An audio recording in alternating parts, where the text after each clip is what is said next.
How to check how many Gmail accounts is on my number. What's up everyone? In this tutorial, I'm going to show you guys how many Gmail accounts are connected to your one specific phone number. But before you get started, make sure to head down below to give this video a like and subscribe to the channel.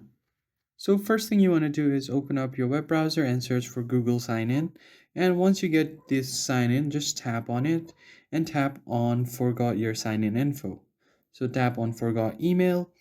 And here you will have an option to enter email or phone number.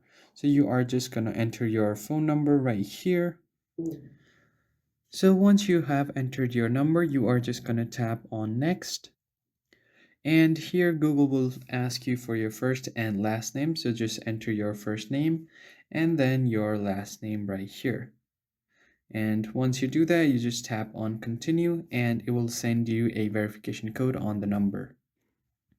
So here you have an option to send a text message to your phone number. So just tap on send a text message. So here, as you can see, a text verification code has been sent to my number. So I'm just going to enter the 6-digit code here.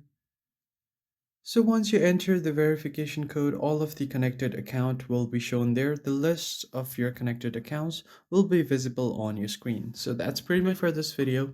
If you found this helpful, hit the like, share, and subscribe button. I will see you guys on the next one.